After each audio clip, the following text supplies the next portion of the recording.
So gentlemen, we are going to talk all about our operations and serving your customer. So to get kicked off, Harlan, first to you, would you tell us a little bit about Asmus Farm Supply and how you serve your customers? We're a family-owned independent retailer headquartered in northern Iowa, 62-year-old company. I'm second generation, third is sitting right out there, Garrett, of which I wanted to point him out because it leads to the adoption of technology. So the market we serve out of 5 locations, northern Iowa, southern Minnesota, would service the self-applied grower only. We have no custom application equipment that we own, but we have numerous custom application contracts with people that are in the custom application business. Our company was founded on being the professional in a narrow spectrum of agricultural inputs. And our 4 departments today still have that same philosophy where we hire people to focus on an input segment. And so I like to say the best Asmus customer has 4 Asmus agronomists working with them as a team to build out their successful plan.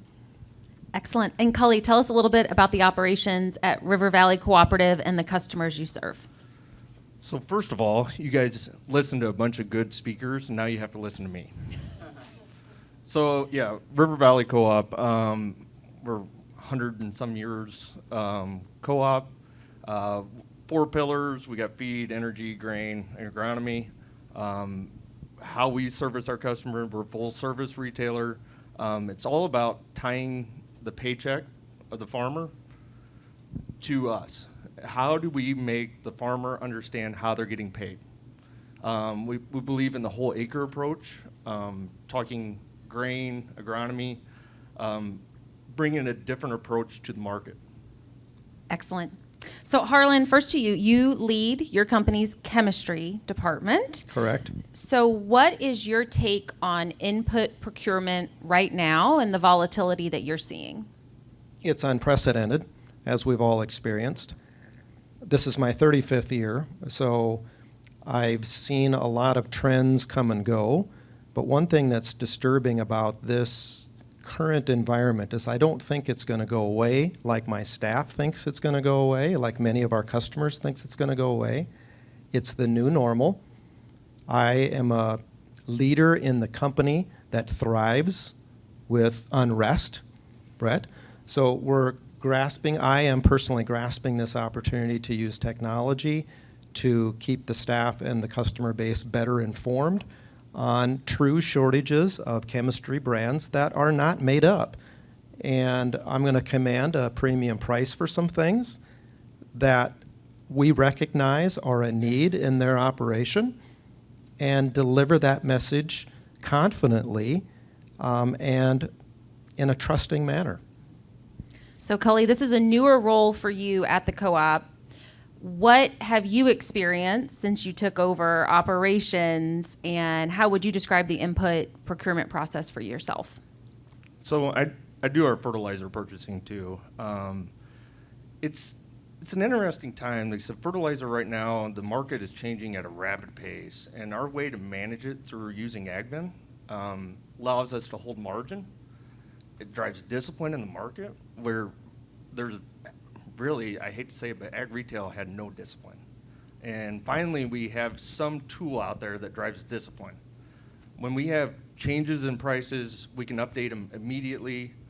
Our sellers know it, our growers know it, and we continue to strive that way. So using the technology tools like AgVend has helped me procure better, sell better, hold margin that we've never had an opportunity to do. You could go weeks without even knowing where we were position-wise. So you guys have put in place a policy regarding AgVend and how you guys are bidding out fertilizer. Could you share that with the group and what you guys have learned? Yeah, so it's been a journey. So we've been with AgVend 2 years now. First year, we dabbled in doing online orders. The second year, we required all of our sellers to put every single order through the portal, which that drove that transparency that I could see every order, I could see what was going on and when it was getting put into the system. And we didn't have to deal with the troubles of it sitting on a support staff's desk, not getting put in. I've talked to a lot of the AgVend people about it, and I know one single trade that cost us $200,000 because it sat on somebody's desk. And now, Harlan, to you, kind of that same question. How are you doing things differently today than you were 2 years ago? I know for you guys, it's that real-time visibility and inventory management. Could you share a little there? Yes, ma'am. So I think Culley and I make a good team up here because our businesses are somewhat dramatically different at how we go to market. We've been with AgVend since the inception of the company with Marketplace, looked at that as a prospecting tool. It didn't take too many transactions for the grower to figure out, and we relayed this on to the AgVend management. You could see how a grower would think this way: hey, next year, could I just buy from you and go around AgVend? So we shared that experience with them, of which I'm happy to say they changed course, not because of that, but they're on the right course now. So we've utilized AgVend most recently in the last selling season through the business intel module, I'll call it, setting up what's claimed or what's titled as a goal in the system today, but it's really an allocation for our sales staff.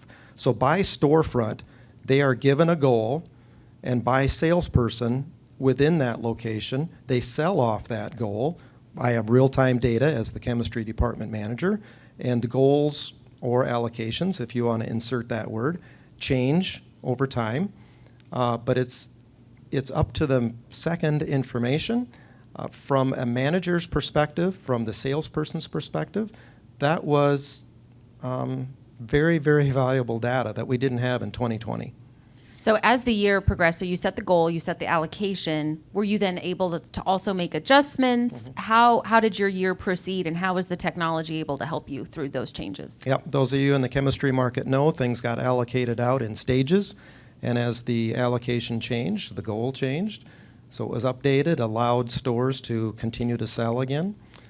So a little bit off your question, but in related to what Culley said, the way we've approached launching AgVend at our customer base level is cheerleader style. Rah, rah, do business with Asmus a new way. Communicate better. Buy online if you want to, but we don't lead with that. And I heard you say you kind of told the sales staff every order will go in there. Because of our differing approaches, I'm not unhesitant to share that only 15% of our customer base is currently active. That concerns me. That means we're going to have a change of course to implement this tool. Brett and others that spoke on the importance of it, but the vast, exciting importance to me as a manager in 22 was the ability to communicate within the organization better. So Harlan, you already answered how you guys came to use AgVend. Culley, how did you guys come to use AgVend? So actually I heard Alexander talk at the ARA, and we've been chasing this unicorn, I call it. I use that analogy a lot. They laugh about it, but from an ag tech side, we chase shiny objects a lot.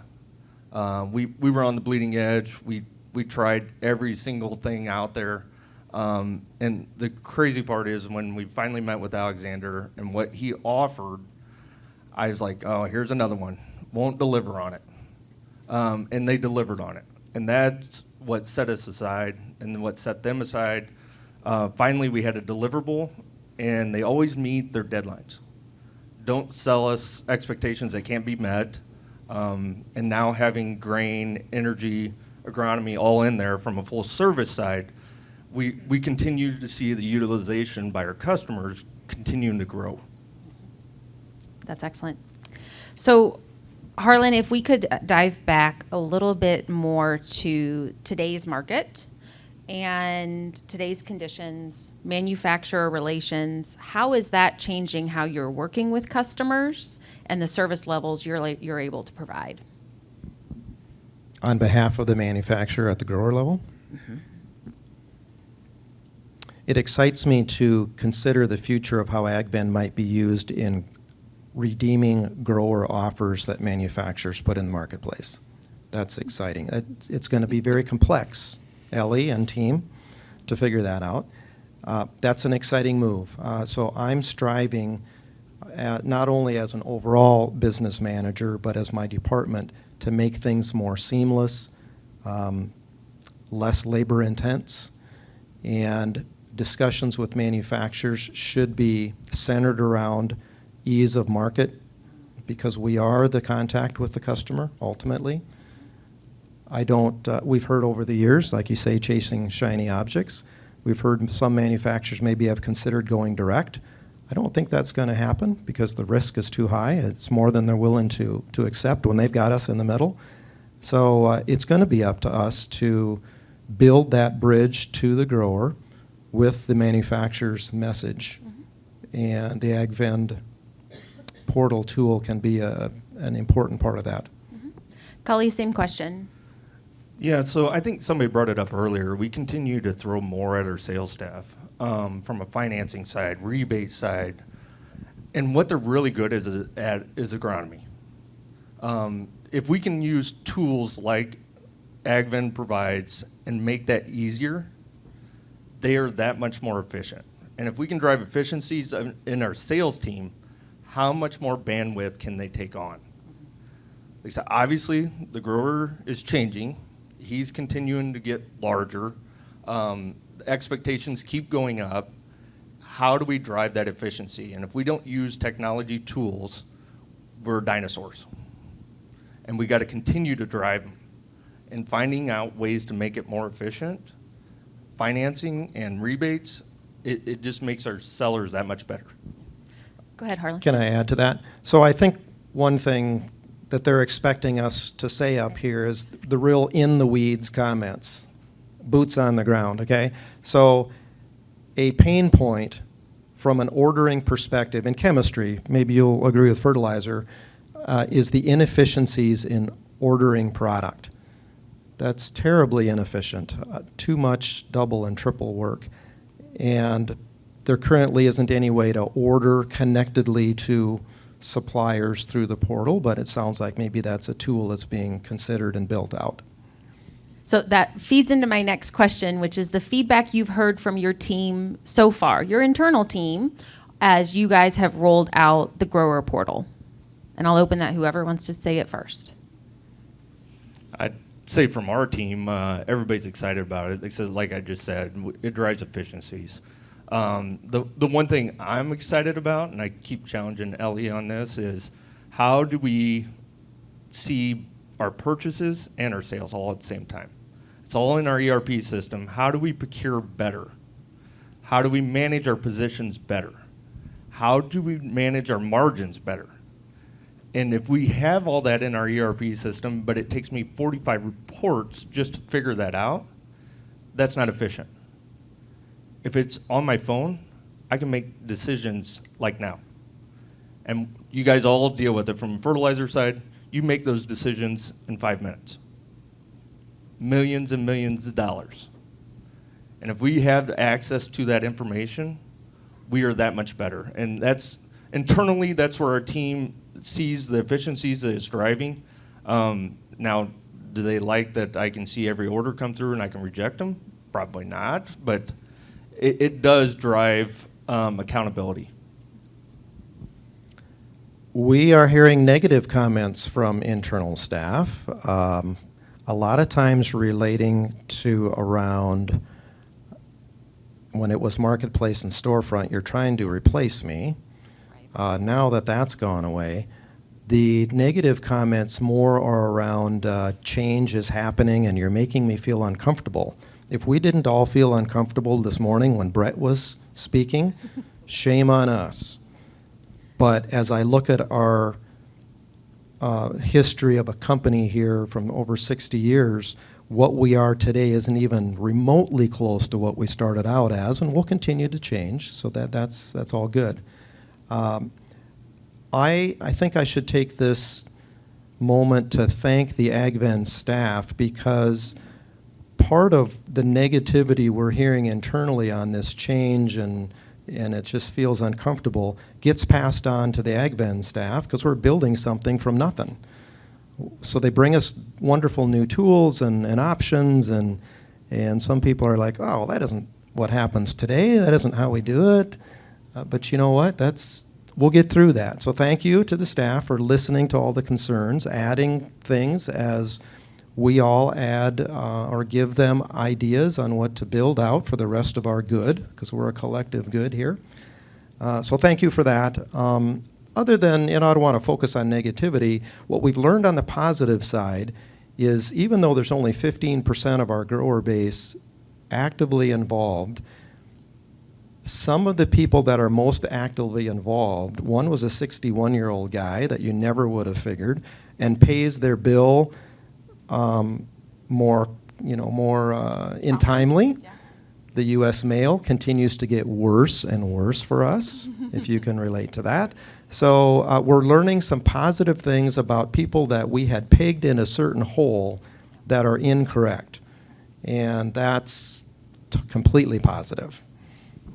So I have one more question, kind of reflecting on your past use, and then I want to switch gears to the future. But if you could reflect on, since you started using AgVend and implementing its tools, what's the number one thing that it has revealed about your business that perhaps you may have not seen otherwise?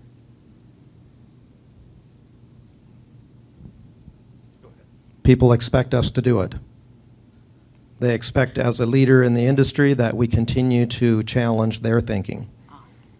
So now it's coming from a business operations communication standpoint, but I take that to also mean it's a challenge for the sales staff to continually challenge the growers' mindset in improving their operation with, might be products. In this particular case, the product that we're presenting to them is a business efficiency tool.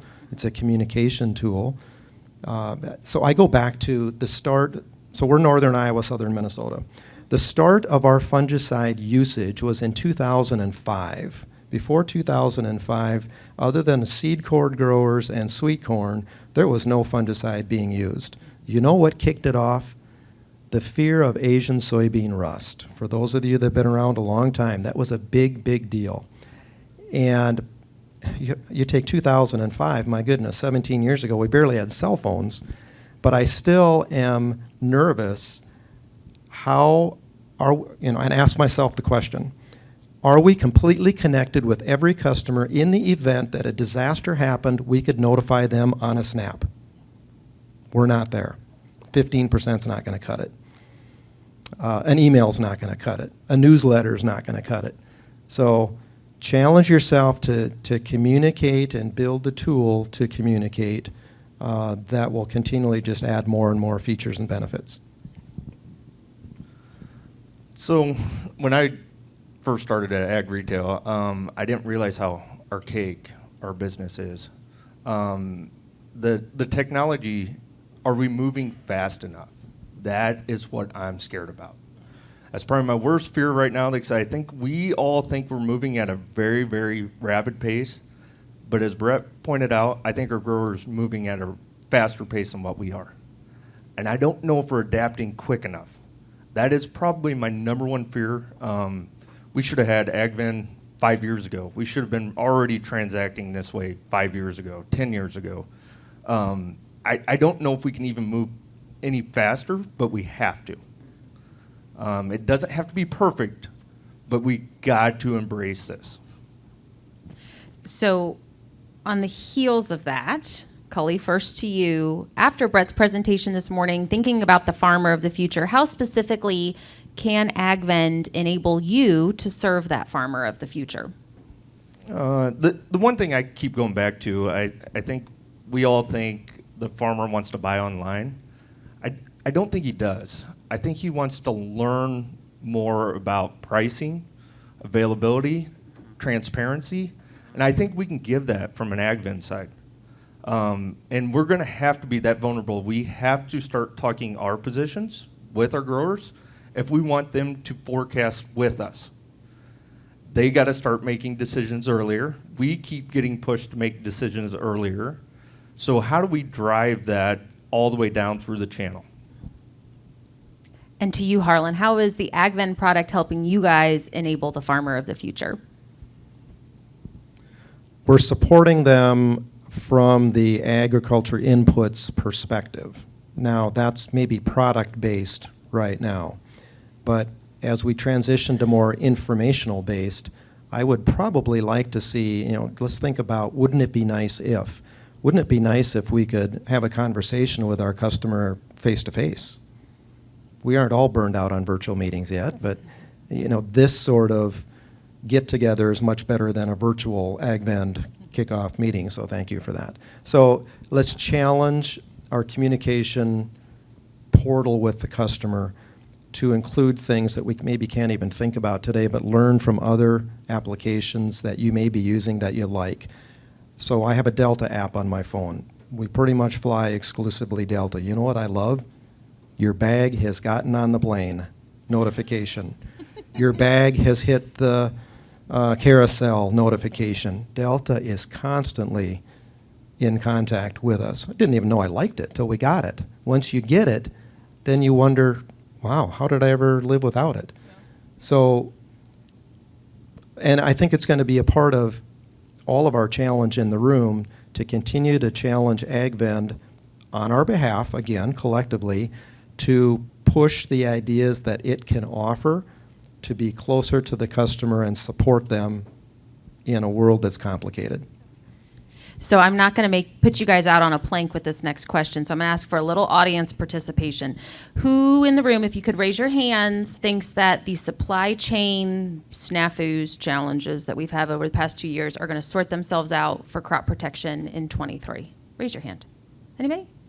Okay, now I can ask my question. So as we go ahead into the new year, you guys are going to be managing allocations on certain products. I'm assuming, and I'd like you guys to detail a little bit how you're working with farmers to increase their forecasting, increase their planning, and therefore helping solidify some of the decisions that you are having to make right now. Now, fertilizer, we're good supply-wise. Now, there is some issues. We're exporting it at a record pace, and we're still domestically needing it. But from a chem side, I mean, allocation-wise, getting the farmer to think through what their needs are and truly forecast is the hardest challenge that we have. Bean traits continue to change. What bean herbicides are we going to need? I hate to say it, but our forecast now is we'll take everything you offer to us. And I know that sounds bad, but that's kind of the market we're in right now. I'd love to say it's going to straighten out. I'd love to go back to having God's plenty supply of whatever product we need, but I don't see it straightening out. And I don't think the grower is ready to commit to that. Now, I challenge Reader and Matt back there, and they're willing to forecast. So are we aligning with the right growers? Maybe we almost have to dictate to the growers that can't forecast. This is what you're getting. I think we try to be everything to everyone, which is wrong. We can't be. We're not Walmart. We'll never be Walmart. We got to kind of set the precedence. If guys are willing to forecast, we lock in their supply, and the people that can't forecast, they get what we give them. And I think we got to start dictating that. Decide what kind of company you want to go to the market with a message of.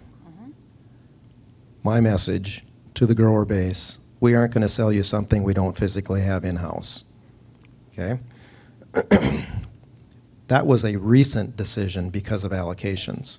But over the last 10 years, we've been building infrastructure up to the point where we're just knocking on 1 million gallons worth of pesticide storage now. Possession is king. But even in the light of holding capacity, when the manufacturer limits what you can take over periods of time, and then we go to the marketplace and say, I'm only going to let you buy, in the example of Liberty last year, 60% of the Liberty than you bought last year, Mr. Grower. We learned a valuable lesson from that. If they couldn't buy 100% of the Liberty, they went elsewhere and tried. They want to buy it now and not forecast. Many, many times that was unsuccessful, and they came back and said, okay, I'll take your 60%, I get it. But there's some training that needs to happen. So I don't want to get back to a market that is fully supplied, because you all can provide valuable service in maybe even changing people's minds on things that they're going to use in that chemistry space, to being that trusted, reliable supplier. I stand up in front of farm groups all winter long at meetings that I host and say, we are going to be your trusted, reliable supplier because la-di-da. But to learn that lesson out of they want to buy everything now and not buy it in stages, that taught us something that we didn't know. So I just have two more questions. And if you could kind of zoom out a little bit.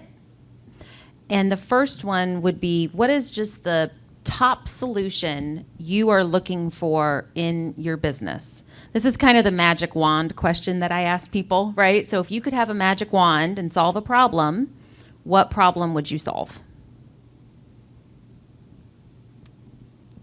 Magic wand for me right now is people. I can't get people. But obviously, using technology and some of the resources that we have, we're driving efficiencies. But it is a challenge. Right now, finding good, qualified people that are loyal, that will come to work every day and be dedicated, right? I think that is probably our magic wand, that if I could have one. From a technology side, I've talked about it from a procurement side. If I had that ability to see live positions, I think I can make better decisions. I think I can manage the position better. But number one's people. Staying relevant in the customer's perspective of who we are as a partner with them. That keeps me up at night. I said I'd come back and reference Garrett, third generation. He's 28. So if you think of beginning farmers his age, maybe up to 35, they really haven't known a world without being connected to technology. We have to be conscious of that. We have to understand that at some point in time, they may think they're smarter than we are because of the information that's available for their consumption, and support that. So, but don't fall behind. So it's staying relevant in the eyes of, so supply and shipping and billing, that's table stakes. Come on. It's staying relevant from a business support perspective would be a challenge I think we need to address. I liked Harlan's answer better.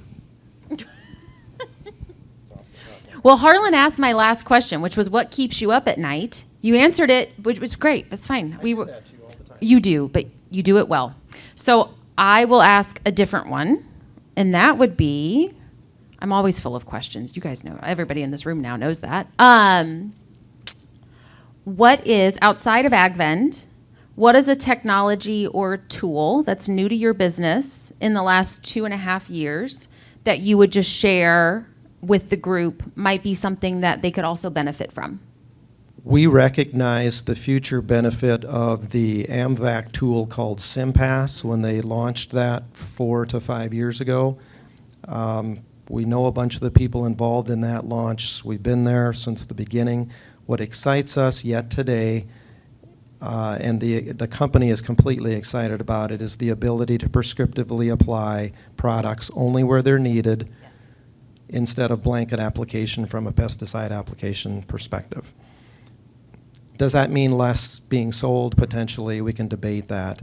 But it opens the door for products that were maybe previously too expensive to consider using, now as a real beneficial tool to be used and spread that high cost across more acres. So it's a technology tool from AMVAC being sold through Trimble dealers today that we distribute products into that marketplace that is a challenge to get across, really. It's a challenge to launch, but has unending, I think, benefits from agriculture to society to point and say, see, here we are. We're being more sustainable. We're being more productive because yields are going up because of the practices we're implementing, not at the cost of the environment. And you guys are writing those prescriptions as well. So Correct. it is a tool that is Correct. drawing you even closer to those farmers and providing a new service level to them. Yes, so the prescriptions that it takes to run that piece of equipment are written in-house for a fee. Excellent. Culley?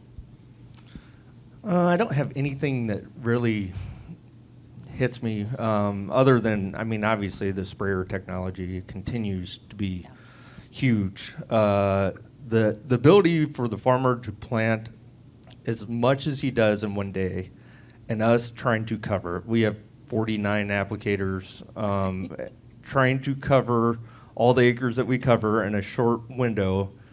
They continue to bring technology to us, and we got to continue to invest in that technology. But it's a real cost. We got to continue to drive the efficiency. I probably said that word 40 million times up here.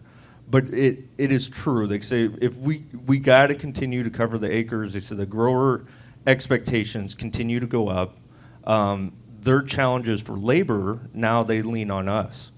So they're asking us to spray even more. That is probably the technology that drives us right now. Yeah. Excellent. Gentlemen, thank you so much. You've been so generous answering my questions. And spoiler alert, both these guys are going to be in my next cover story in the October issue of The Scoop. Centerfold. I thought that's what you told me. They haven't taken those pictures yet. Oh, okay. Okay. I would happily yield the microphone to anybody else who has questions for these guys. He did so well, too. Right till the end. Right till the end. Drew, do you have a question? You're doing great. You're doing great. The question was, how does the AgVend experience actually fit into your current workflow? I'd like for each of you to describe that. Good question. Go ahead. Start. We both use AgVance as our ERP, so we have a commonality here. And our answers might differ. So, and I continue to challenge AgVend and question for myself.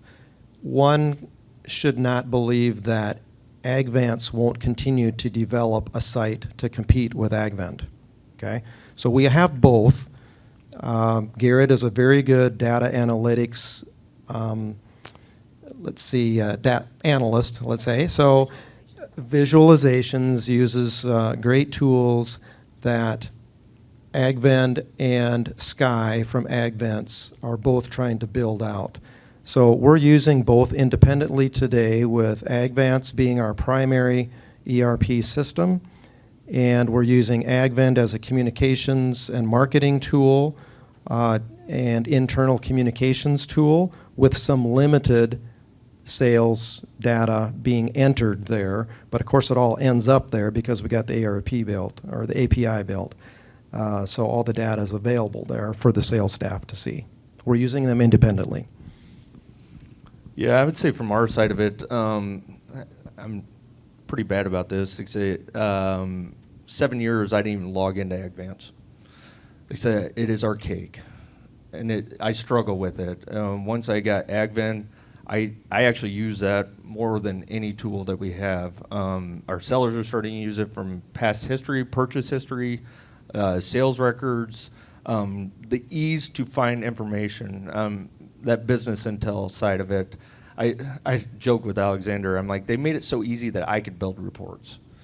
So that's the part that I feel like AgVend is progressing way faster than AgVance. I do think they're going to try to get there. I don't think they'll ever get there, though. That's a struggle I continue to see with AgVance. At some point, I do think they have the ability, but right now, AgVend, and from the marketing side, we just started touching on the marketing side, and that is a huge uncapped market. Being able to see purchase history by product, sellers that bought it last year, and mass marketing to those individuals. There is a lot of power in that. And if we don't start utilizing tools like that, we're going to get left behind. We've built customer segmentation into our both SSI and AgVend tools so that we're also looking at what segment is buying what product and then asking the questions why to try and understand purchase behaviors better. Harlan's been on with AgVend since the start. They have 15% user adoption. Why is that? Probably our lack of push to make people get involved, and that all starts with our sales staff. So if our sales staff isn't 100% bought in on what this tool can do for the company, they're not going to sit across from the customer and promote it. So we need to start internally and do a better job, of which we'll do at our sales conference this year again, at being excited from an internal perspective so that it grows from an external perspective. We have quite a few active users. We're 2,500, something like that. The adoption rate for us has been easy. Like, so the one thing that they found is our statements suck, and they found out they go and see our invoices, and they're a lot better through AgVend. I've had producers say that they've moved their entire energy business to us, even though they're doing grain and agronomy with us. They said they like the portal. It's ease for them to look at, have access, live scale tickets. All of the information is now in one single point. It's ease to do business, right? I mean, when Alexander talked about it, we talked about the Amazon app, right? It's ease to do business. If we continue to make it easier for them to do all of their business in one spot, they're going to move all their business there. It's that stickiness, right? So I think I've got something to learn from comments we've received on the negative side where customers say, I don't do business that way. Ooh, okay, what can we learn from that? That means to me they think it's something that they don't want. Most likely they think it's buying online. So we need to do a better job of promoting what else it has as features and benefits, and maybe ultimately you do want to buy something online. So we've done 4 years of research at Farm Journal and The Scoop asking U.S. farmers how much of their crop inputs do they buy online, and specifically asking buying online. Last year we added the question, what does it mean to you to buy online? Because we realized how loaded that question really is. So I think it was over a third of farmers, it may have even been 2/3, said that buying online meant that they called their retailer and they placed the order online. So it was almost one step separated from. Now, over those 4 years, we've seen the percent of farmer respondents saying that they had bought any percent of crop inputs. So we're specifically asking fertilizer, crop protection, and seed. That was 9% to 11% to 15% to 14% over those 4 years, saying they had bought some of their crop inputs online. Real quick, on the statements, Culley, do you use the statements feature in AgVend? Do you still send out, mail out statements monthly? Do you have an opt-in, opt-out of paper statements? Currently, we send all statements out. Snail mail, they continue to go out, but we continue to see more and more growers going online and looking at their statements. They like the invoicing, because we invoice by the field, right? So they can see that. So I think we're seeing the progression. Right now, we haven't did the opt-in, opt-out side of it, but I think we will get there. I smile and chuckle to myself because we're going through exactly the same thing. We mail paper statements to everybody. God bless those that call us and say, I don't want the paper one anymore. I want to get it online. So AgVance, Garrett, maybe you could help me, is a little difficult to tell who to send it to and not to. So it's that huge job before us of getting into the ERP, and I mean, who has time to do all that sort of feeling to click those that don't want it is the reason why we haven't. So you say that we put a lot on our sales force as far as just learning new things, and how we just signed on. So how did you get your salesmen on this app, and how willing were they to use it? So the first year, we dabbled in it. That would be the nice way of putting it. We allowed the sellers that wanted to embrace it to put in orders or look at it or do whatever they needed to on the app.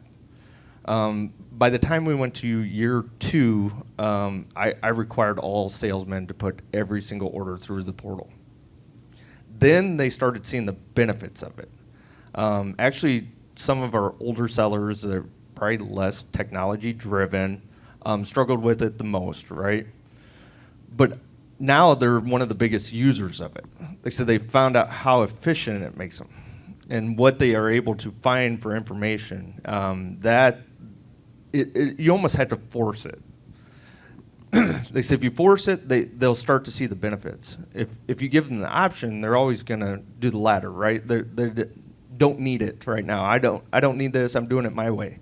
So we kind of force their hand into it, which now works really well. We've had a seller that came over from Nutrient.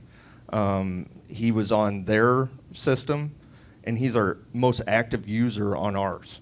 And he goes, this one blows nutrients out of the water. So there is definitely value in kind of forcing them along the lines.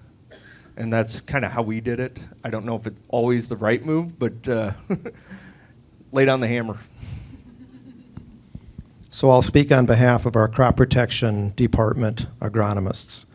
Their world is getting more complicated because as we get fewer major manufacturers, primarily who we represent, building A to Z portfolios because they want to be everything to everybody, one-stop portfolio shop, it takes longer to describe to the grower the portfolio from the various manufacturers. The discussion is at least an hour. So the way that we're striving to gain involvement with the portal through the sales staff is to put quotes in there. If you use the quote feature to describe the portfolio from Bayer or the portfolio from Syngenta, and give that as a take-home piece for the grower to take, that's the way you get them in to see how it works, and curiosity will lead them to other areas. So the business intel area, also a great piece where we're sharing data with the sales staff, like allocations, but also progression to a goal they might have. I'd point out one other thing, Kendra, that's in the room here, is having somebody internally that drives it and has the sales team's support. That is what's taken us to the next level with AgVend. Without Kendra's help, if it was on my shoes or my shoulders to answer all those questions, it'd be wrong. What's Kendra's title? What is she, like What is your title now? We just came up with a new title for her. E-business lead.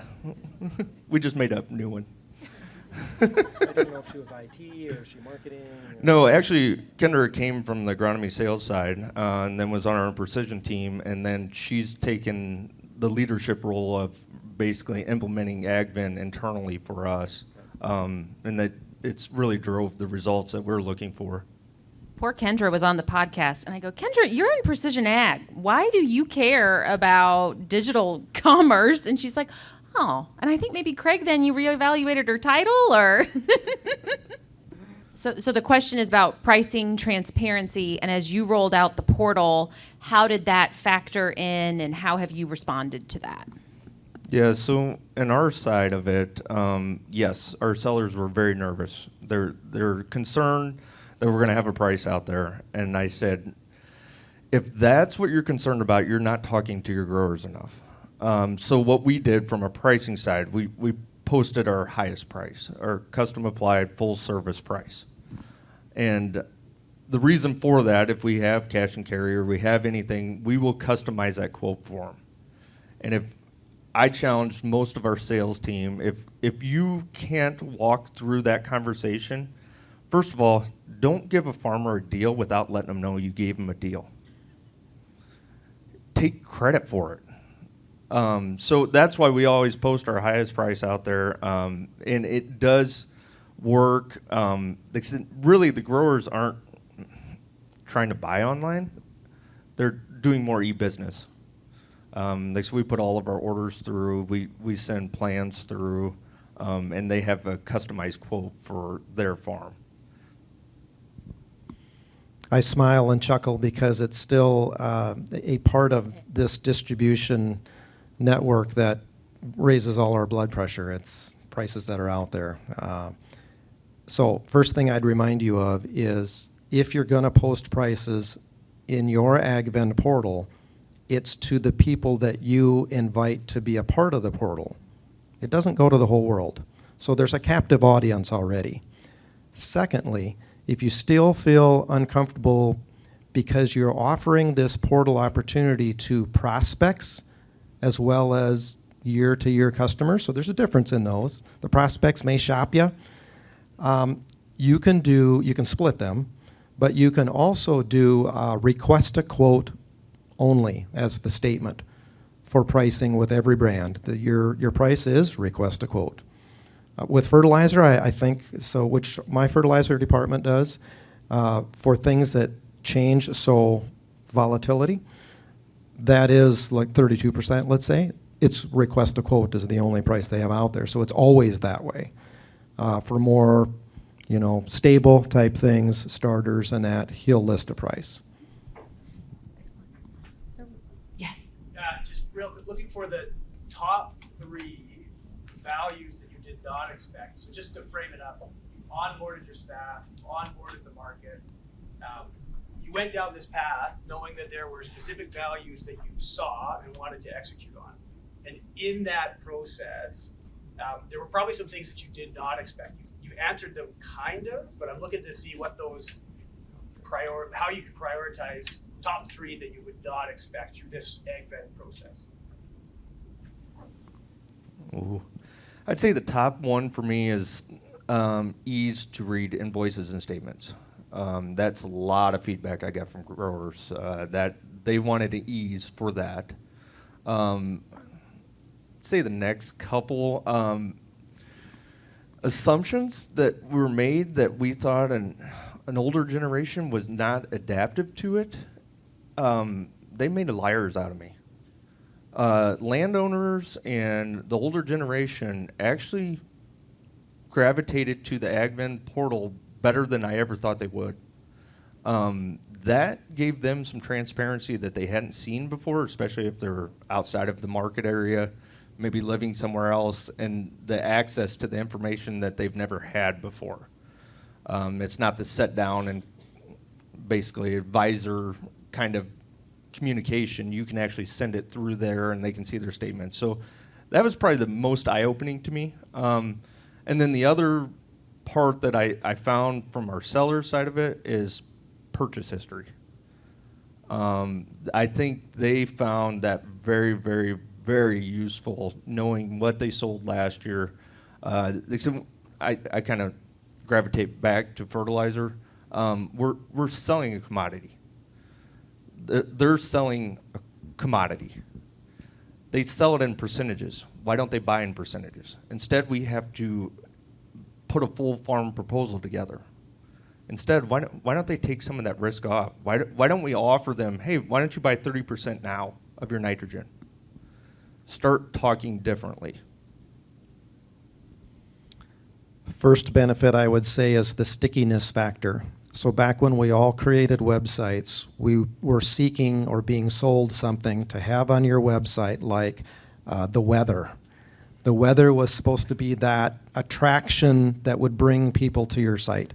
So with the portal that we're offering, the stickiness product is previous purchase history and just simple label lookup.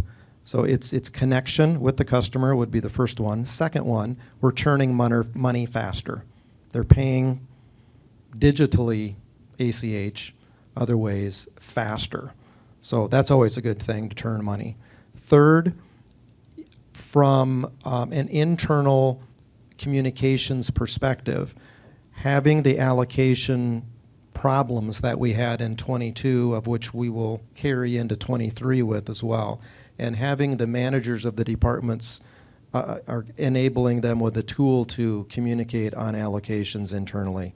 That's number 3. Yeah, we did a lot on the allocation side too. We set up Liberty and Roundup allocated by salesperson. They could see how much they booked. They could see how much they sold.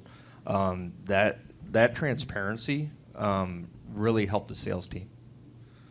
So in the launch of your customer portal, what would you have done differently? I wouldn't have waited a year to let the sales team dabble, and I would have had Kendra in place quicker. Those are the 2 things from an execution side and not allowing the sales team to waver in it.